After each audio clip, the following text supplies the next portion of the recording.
All right, what's up, everyone? Hope everyone's having a good week. We have a big fight this weekend. Big fight, still a big fight. I know people are disappointed that Errol Spence is not fighting Manny Pacquiao, but we're getting a great replacement. It's one of the best replacements that we could get in the short amount of time that we got it, or we're getting it.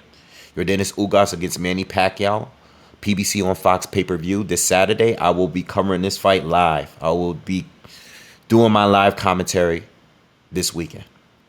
All right, so make sure you check me out. If you haven't seen my live commentary, come through Saturday night. Hit the subscribe button. You'll get notified. Hit that bell notification button. You'll know when the video is up, and check me out Saturday. All right, we should have a good time. All right. So listen, let's get right into it, man, because this is gonna be a long video. We got a lot to discuss. All right, we all know, if you don't know, Errol Spence pulled out of the fight, suffering an eye injury. I wish him the best. I wish him well. Hopefully, this is not a career-ending injury. I know a lot of people are making allegations online, believe that this pullout was a duck. Okay, that's cool. If that's what you believe. Listen, it's boxing. You can believe whatever the hell you want. But I wish Spence well on the injury, and we're going to go on from there. All right.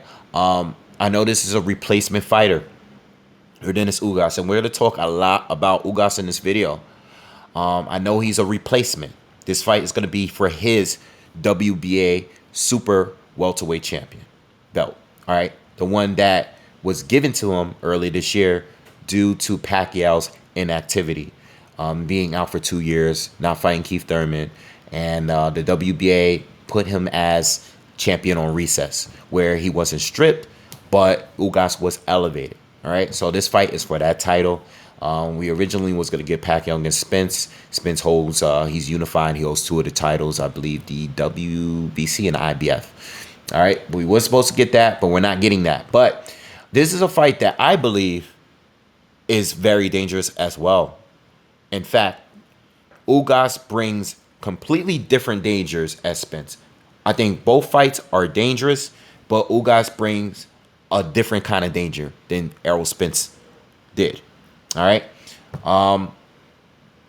It's not the fight that I wanted, because I wanted Spence. I wanted Bud Crawford. But it's still a very good fight, and I'm looking forward to it. And I honestly could say that I think I'm going to enjoy this fight. I think a lot of us are going to enjoy this fight. I think it's at the very end of it all, as long as we don't get no controversy decision, or, if we do get controversy, as long as the judges don't do any funny business, all right? Because you know how boxing is, and you know how it's been lately, all right? I hope everyone gets a fair shake and all that, all right?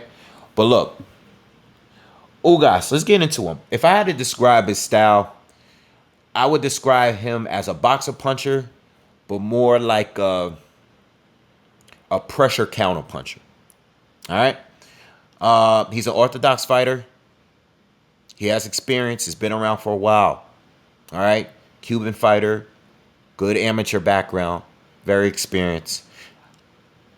I know people are going to look at his box rec and see the amount of losses he has. I don't know. He has 4 or 5 losses.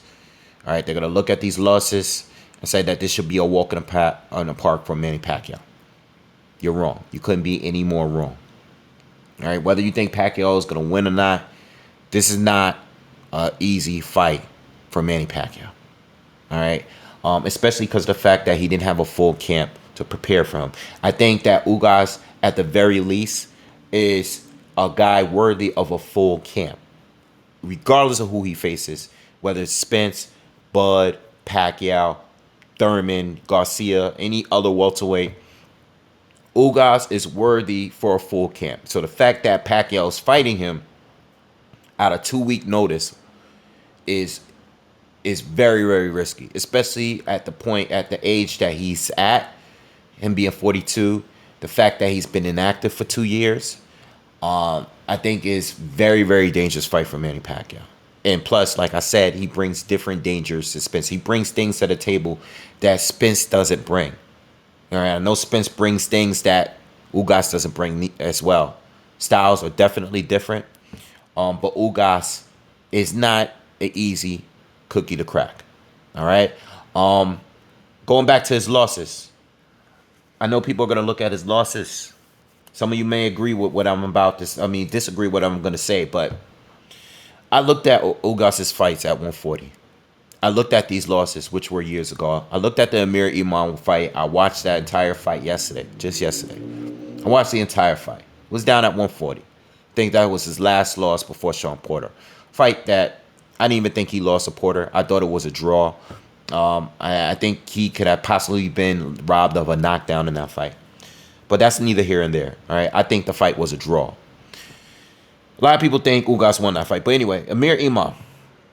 Not trying to take any credit away from Imam. I'm not trying to do it because Imam is a solid fighter that I respect. He's a good fighter. But Ugas beat people and has been in a ring with people that I think is better than Amir Imam. All right, on his way up at 147, I think he's beaten better fighters than Amir Imam. You know, when I look at that Amir Imam fight and I look at some of the other fights down at 140, Ugas wasn't the same guy down there. All right. Ugas is a big welterweight. And when he was fighting at 140, I believe that he was drained in those fights. All right. He didn't look physically imposing like he does down at 147. He fought like a drained fighter. He looked weaker. His conditioning didn't look as good. All right. The pressure wasn't there. He just didn't look as strong. All right. He didn't even look as confident. I see a completely different guy at 147. You know, this is a big guy. This is a guy that's fought at 154. So the guy at 140, if you want, go back and look at those losses. But I don't believe that the guy that lost at 140 is the guy that Manny Pacquiao was facing Saturday night.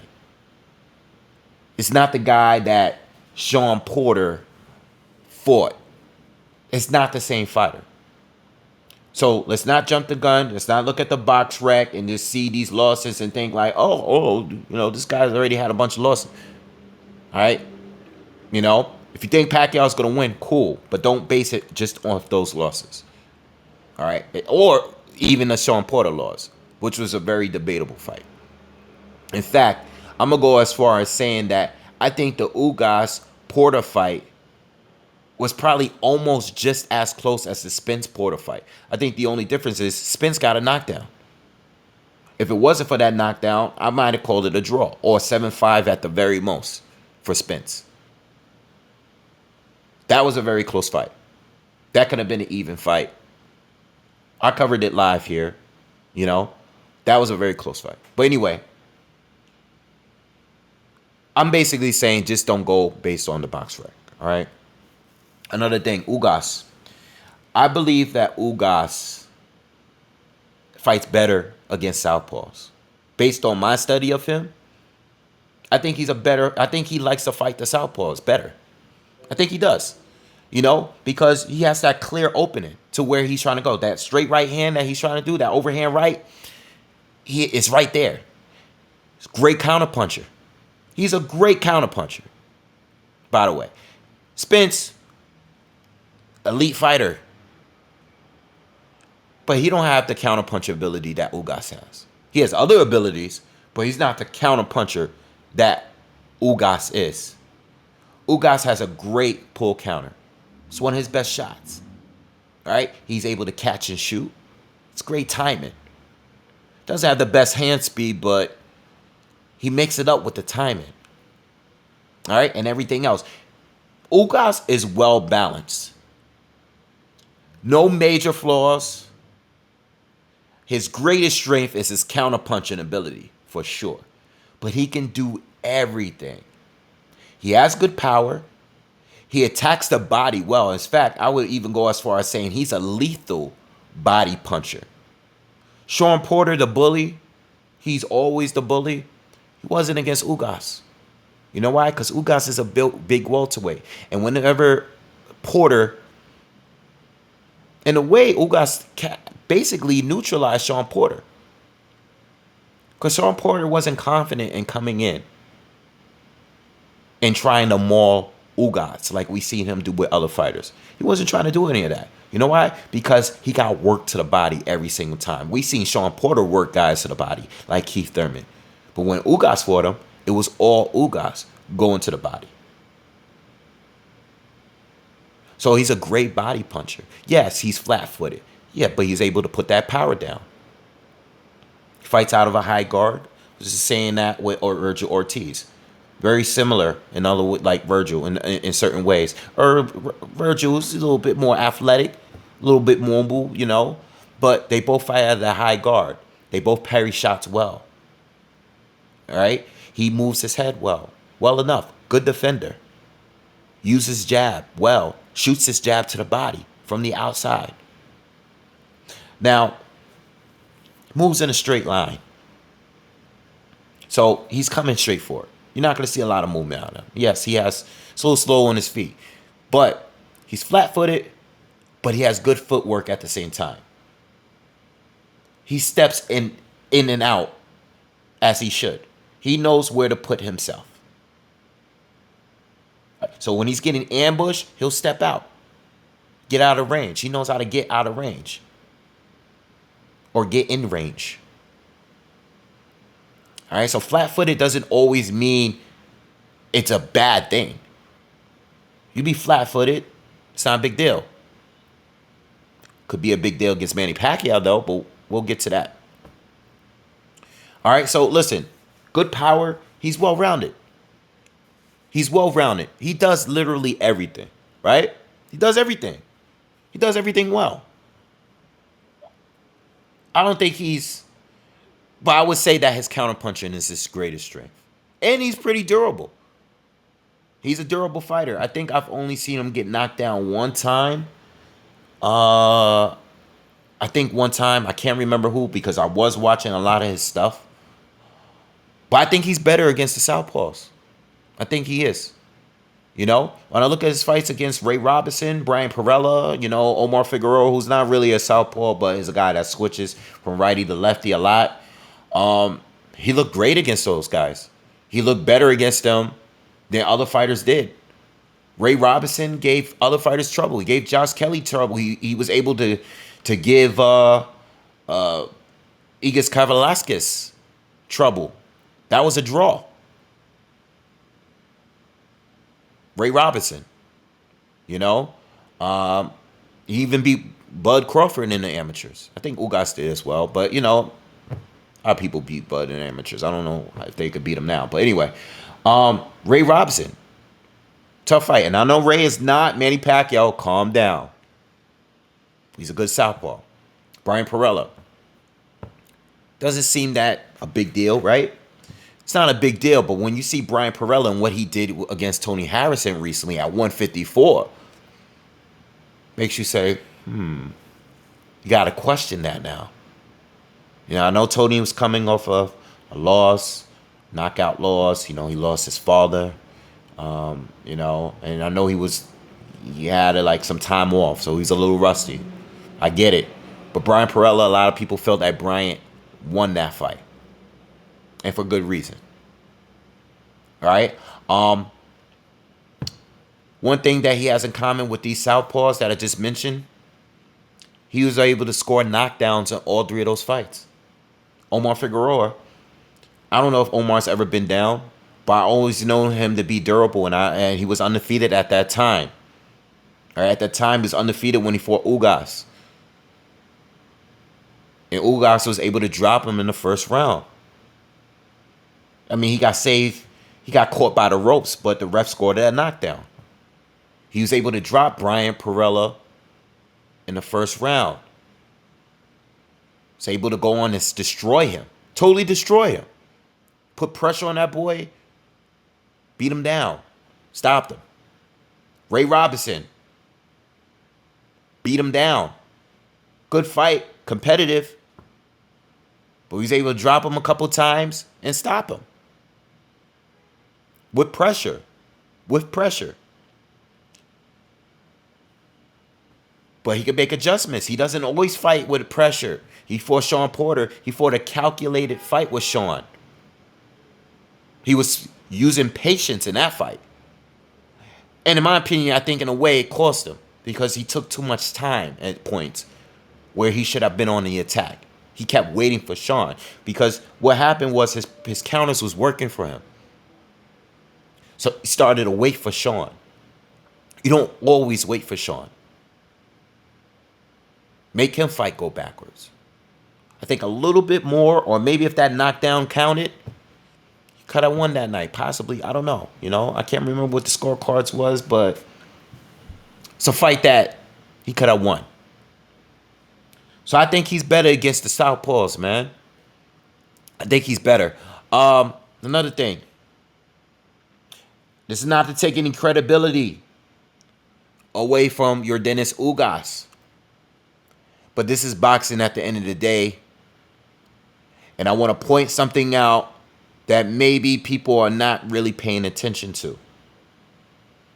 We've seen Manny Pacquiao have controversial losses before.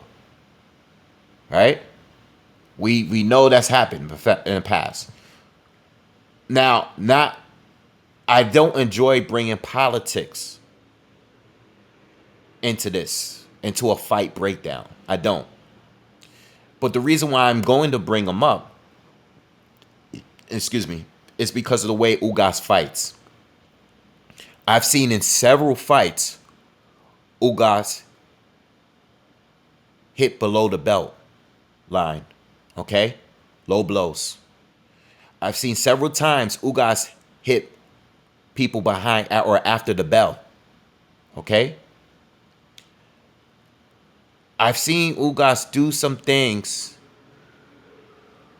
that made him lose points in fights. So, with all of that, all those strengths that I just named about Ugas,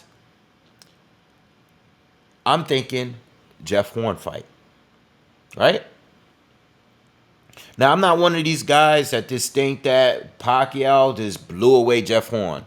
I don't believe that one bit. All right? I don't believe that Pacquiao lost the fight. But I don't think he won either. I don't. But I noticed what Jeff Horn was doing in that fight. And I noticed some dirty tactics in there. I did. I'm not going to turn a blind eye to what was going on in that fight. But when I think of a bigger guy, physical guy that likes to put a lot of pressure on, I think Ugas, if anybody's going to do it, I expect Ugas to be a little rough in there. Maybe be a little illegal at times. I'm going to have to bring it up because it's a possibility. Because I've seen it before. I've seen him punch guys after the bell way too many times. And I've seen the low blows. In fact, I've seen low blows that the ref didn't see. All right? So, yeah, I think that Ugas brings a lot to the table here. Plus the fact that he fought 2 times in 2020 during the pandemic. He fought last year twice. He's very, very active. And he's coming off some of his better performances in his professional career. He's exactly where he needs to be. He is going to be fighting the best Pacquiao, or Pacquiao's going to be fighting the best Ugas that he could fight. So I want people to be well aware of these things. Now, Manny Pacquiao, let's talk about Pacquiao. Pacquiao is Pacquiao. At the end of the day, it's all really about whether or not Manny Pacquiao can still hold up to his greatness at this stage of his career. He's 42. And he's very inactive. It's been 2 years. He hasn't fought in 2 years. You know what I'm saying? So, in that sense, kind of worried because if this was a fight that was announced a few years back, I wouldn't be too concerned about it.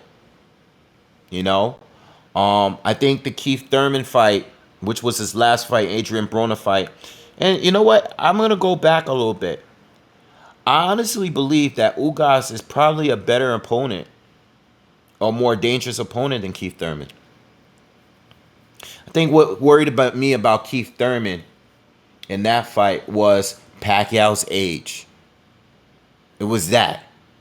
But as far as strengths, or like when I compare what Thurman brings, Thurman, most of his strengths, Pacquiao had all of those qualities already, but he was just better, even at his age. Pacquiao was still quicker than him.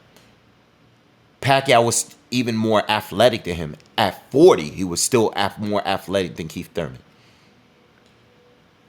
Do I have to talk about experience? Plus, Keith Thurman was a guy that was kind of inactive at that time, right? And then he was coming off a not so impressive win against Josecito Lopez, right? So, even though I did that breakdown, you guys was here. You guys, I did pick Pacquiao to win. I think when the fight was first announced, I was like, I think, Thurman, Pacquiao might be too old. But then when I started doing the film study and I was trying to compare Thurman to Pacquiao, I was like, nah, this should be... I was very confident in picking Pacquiao. Here, I'm not so confident about picking Pacquiao. Yeah, for the obvious reasons about him being 42 or whatever, but I'm just talking about the styles. I think Ugas right now is more dangerous for Pacquiao than Thurman was 2 years ago. Now, on paper, it's not going to be a better win. Thurman was undefeated. Thurman had beaten Danny Garcia and Sean Porter. He had good wins. He had amazing wins under his resume. So on paper, it's not going to be a better win. But we're talking styles.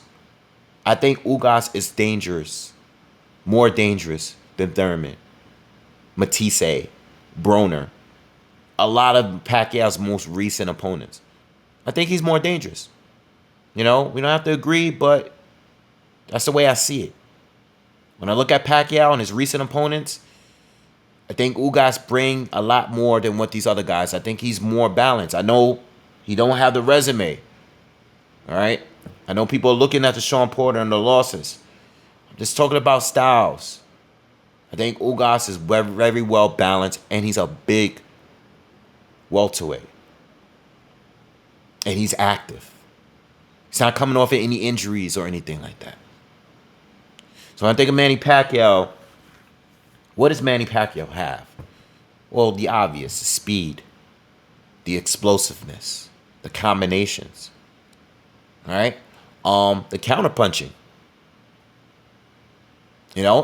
Just overall the experience. He see the punches coming. But I think the major I would have to say one of the major advantages that he has over Ugas is the fact that even though Ugas, and I was talking about him being flat-footed, coming straight forward. See, with Thurman was very mobile. All right, so, there was a little issues there with Pacquiao to get it. Target's not as easy when they're mobile. Pacquiao has issues with guys that was a little bit more mobile. All right? Ugas is not mobile. He's there. He's going to be right in front of you. Whether he's backing up, whether he's coming forward, he's going to be right in front of you the entire time. That's where Ugas wants to be. See, Pacquiao is not going to be right where he wants to be. So when I say he's a great counterpuncher, yeah, he was a great counterpuncher against guys that was always standing right in front of him. See, that's a problem here. When he fought these southpaws like Perella and Ray Robertson, these guys were right there. These guys have respectable counterpuncher ability. They got good technique. They can box well. But these guys, Pacquiao is a little bit, he's just unusual. The angles are they're unusual. They weren't normal. When he shoots that left hand, and I was saying this on the commentary I did the other day. When he shoots his straight left, he's shooting it at an angle. All right? He's not staying on a line. He's not right there. He's always keeping himself off the line. Not only that, But a lot of people don't see the punches that he blocked. I think a lot of the, the Jeff Horners, the people that felt like he got robbed terribly in that fight. What I will say in that fight is that a lot of the points that counted for Horn didn't land. A lot of those shots. A lot of those shots are getting caught by his gloves. You know, that right hand that Marquez landed that knocked him out cold, a lot of people have tried to counter him with that same punch. Manny sees it coming better. Yeah, he wasn't athletic. He can't throw the same amount of punches that he was doing at that fight or the Margarito fight. For sure, definitely that fight. But he's worked on his defense, and he knows he overextends himself. He knows he lunges in. He leaves himself open at times. But he sees the counters coming. And that's why he throws punches at these angles where when you try to counter him, he's countering you. Before you know it, you think you're timing him, he's timing you. And then he's out. It's like he does his work, pop, pop, pop, pop, and then he's out. You might land up top, might land to the body, might land back up top. You don't know what he's going to do. He got the straight left hand, but what about the right hand that follows up behind it? That's how Keith Thurman. Keith Thurman. That's how Keith Thurman got caught in that first round. He got caught in the first round. Can't dismiss his body punching. See, Ugas is a guy that body punches with the guys that sit in the pocket. Ba, ba, ba. Manny Pacquiao's not sitting in the pocket. He gonna hit your body, but he's gonna be dashing in and out. And he's gonna be giving you the angles. And he's not gonna give you the same looks, the same combinations. His punch variations is crazy. Ugas brings a lot to the table. I mean, he's good. I would like to see him fight Spence as well. Or some of these other top welters. I think he beats some of them. But Manny is just a little bit too awkward, And Ugas is just a little too stable. You need a guy that counters, but you need a guy that's a little bit more mobile. The problem with Keith Thurman, the reason why I say Ugas brings a little bit more to him, see, Keith Thurman, he was in a way neutralized because everything that he did so well against other fighters, Pacquiao did it better. So what did Keith Thurman do? Keith Thurman had to resort to just being on tight guard and walking straight forward because being mobile wasn't working for him. Being fast wasn't working for him. Pacquiao was just too fast. You know what I'm saying? So he had to force himself to just walk forward with a tight high guard and try to bully Pacquiao. And when Pacquiao slowed down, he started to connect until he got hit with that body shot and then get chased around again like Josecito Lopez fight, like the other fight, the Puerto Rican fighter from Brooklyn here that hurt Thurman before, Luis Collazo. Then he was on his bike. Now he was out of there. So I think Ugas, his chances, and I think he's a worker. I think he's going to let his hands go. I think he's going to give us a good fight. I think one thing is you still have to understand we don't know when farthest time is going to come. It could be this fight for Manny Pacquiao. How does Manny Pacquiao look in the later rounds? He slowed down against Thurman 2 years ago. Thurman was able to pick up some rounds in the later half of that fight. I'm expecting the same. I know people want to just look at these videos and look how crazy. Manny Pacquiao looked phenomenal. He looked phenomenal against Keith Thurman. He looked phenomenal against Adrian Broner. He looked phenomenal in all these fights where he was old years ago. People thought him and Floyd was old years ago. In 2015, 6 years ago, they thought they were old. He looked phenomenal against Tim Bradley. All these videos of him training, he's not better. So there are some people out there that are delusional. Can he still beat Ugas? I think he will. I think he would. I think it's going to be a decision win for Manny Pacquiao. That's my prediction.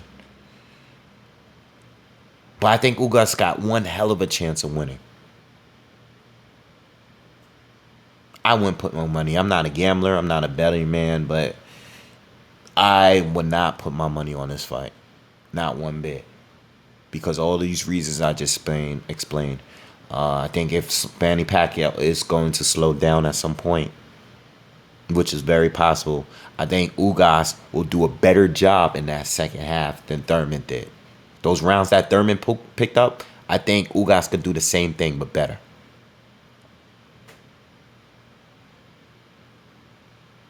And I think this is going to be a chess match. You know? I think this is not going to be a fight where... See, the thing is, being that I think it's going to be a chess match, because Ugas is going to be relying on trying to counter him so much, I think Manny is going to slow it down a little bit, pick his shots a little bit better. It's going to be like the Broner fight, where Broner was trying to counter constantly. So I think Manny is going to be a little bit more cautious, you know? Whereas the Thurman fight was more based on two explosive fighters fighting each other. Because Thurman is explosive. You know? I think Ugas, I think he just needs to stick to what he does best. All right? And make the proper adjustments if he has to. But it's going to resort into him coming forward or going backwards. If he has to, coming forward is not working for him, fight on his back foot, you know. I think the money shot for Ugas will be the uppercut. If he's able to time Manny Pacquiao lunging in, all right, and he's able to time Manny, that'd be great. The thing is, it's hard to time Manny because, you know, his distance, you know, it's like a mirage. You know, he looks further, being that he has a shorter reach advantage. He's shorter. He doesn't look as far as he is. He looks further away than he actually is.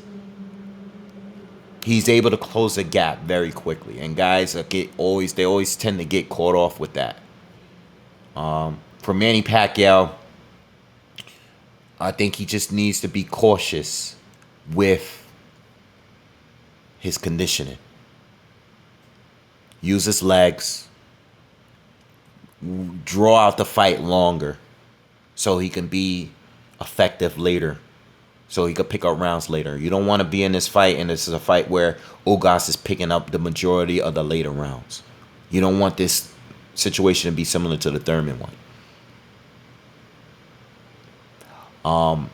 Ugas has good defense. Just thinking of random things that I wanted to bring up. That tight high guard, you know, Manny's going to go to the body, and Manny is able to punch around that guard. You know, everybody talks about Manny's straight left, all right? We also got to look at his hook. His hook is very underrated. All right, so I think I brought up everything. I think Pacquiao's going to win a decision, man. Long video, but I wanted to bring up every single factor that I could to give you this breakdown. And everything that I thought, you know, even, you know, the physical roughness of Ugas, you know. All of these things are things that can occur in this fight. I just hope that the judges have been terrible lately, so I guess whoever wins, just do the right thing. I don't want anyone to get robbed. All right. As far as the politics, the belts, and all of this stuff with Spence and who, you know, Pacquiao fighting later, if he is to win, we'll talk about that after Saturday night. All right, but let's just get into the fight and stick on the fight. All right. Anyway, I'll see you guys Saturday night. I'll be covering the fight live. Make sure you subscribe to the channel. Smash that like button as well. Help the video out. Also follow, hit that bell notification button as well, so you'll be alerted whenever I drop new content. And I'll see you guys on the next one. Peace.